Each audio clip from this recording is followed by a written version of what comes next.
Empty chair. Professor's there. Here I am, right on 101 WRITE on 101. Today I want to talk to you about resumes briefly.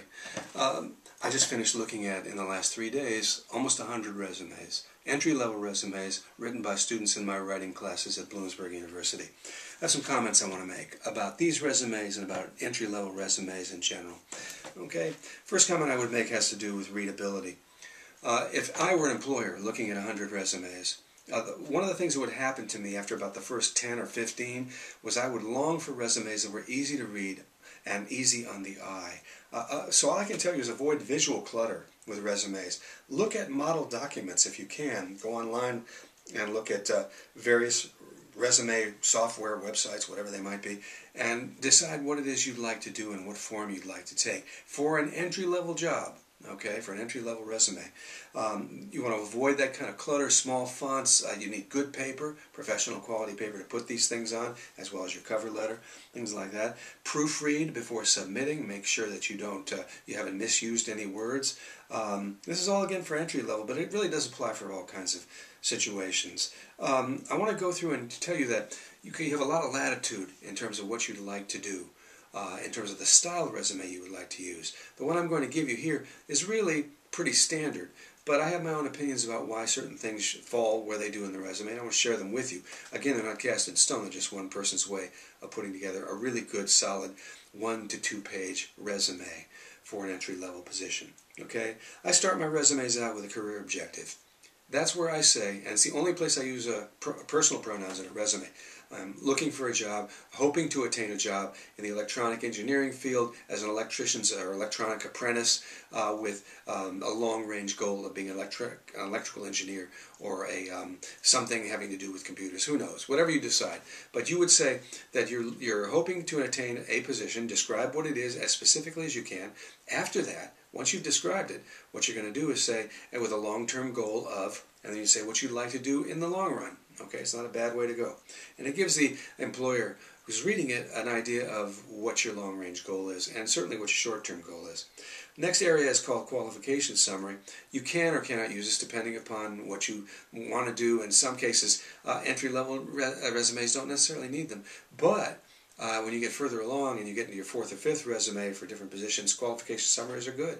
You say how you're qualified or what you're qualified to do in terms of this job and what makes you qualified, certifications, memberships in certain kinds of societies and organizations, etc. Again, I don't think you'd be using this too much. You would bullet point these things. You would not do them in any kind of personal manner. You would eliminate the personal pronouns and use verbs only. Okay, at the beginnings. Okay, so that's some of the things you would do.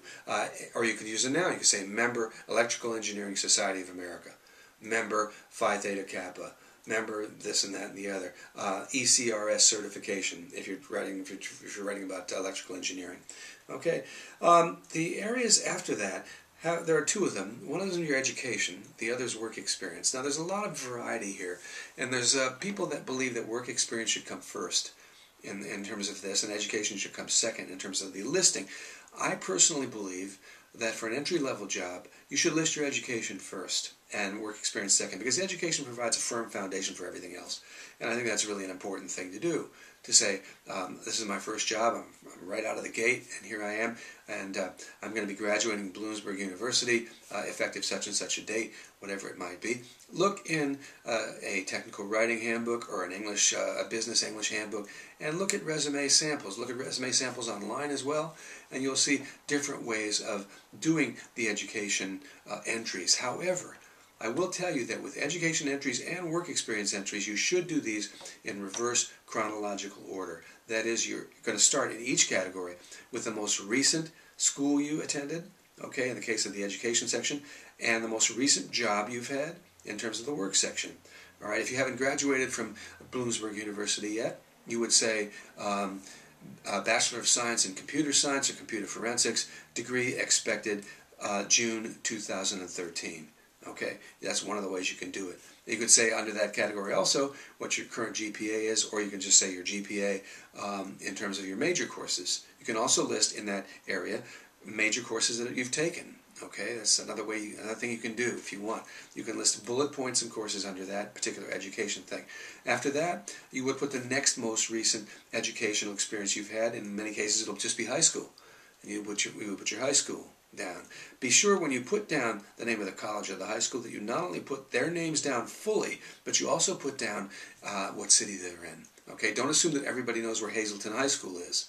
Okay, you want to put Hazleton High School, graduated, and you can say Hazleton High School, Hazleton, Pennsylvania, graduated 2007, like that. All right, so that's that category. Work experience, again, like I said before, you're going to want to start with the most recent job and work your way backwards. I think that's a good thing to do.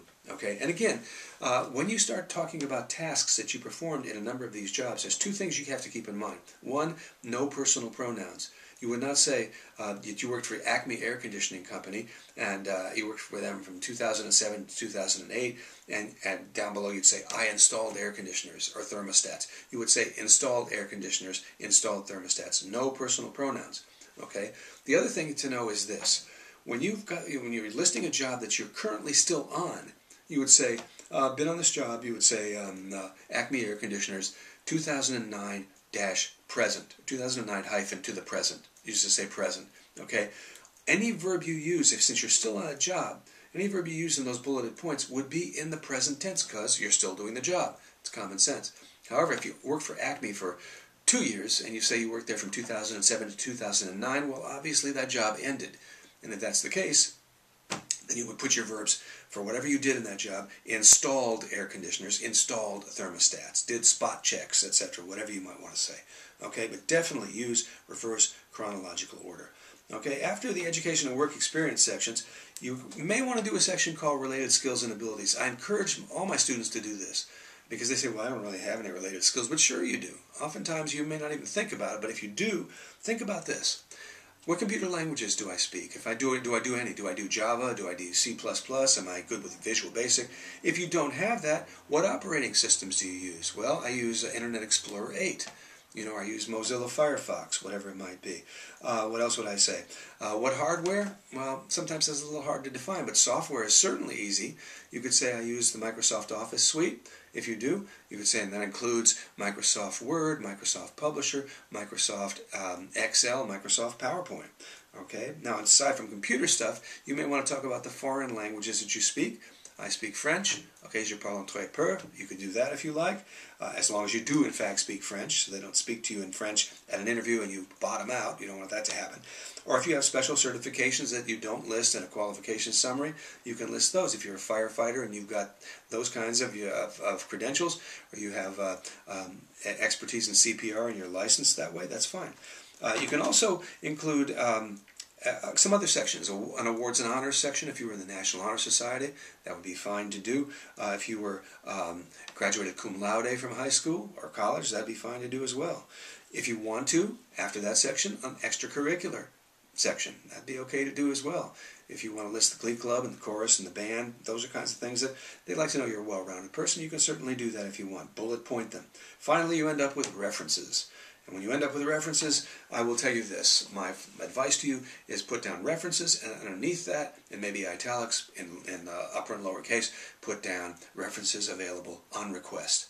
Okay, because those may change, and you don't want to send something out to somebody with references on there that in fact will not be the correct ones. So you always have some latitude if you just put references available upon request. Be careful to avoid random capitalization. Make sure you're capitalizing only proper nouns, and no matter what you're doing, okay, whatever that might be. Avoid unsubstantiated acronyms. Don't put down AAHE. Put down that you're a member of the American Association of Higher Education. In parens, you can put AAHE after that. In terms of abbreviations, I will tell you not to abbreviate dates. That is, don't put 10/18/10. Put October 18th, 2010. It's one thing that I think you're going to want to do in your work experience section, in your education section. Definitely be really careful with that. I hope these little things have helped, and in this point in time, where the professor is sitting right now and right on 101, there will only be an empty chair. I'll see you next time.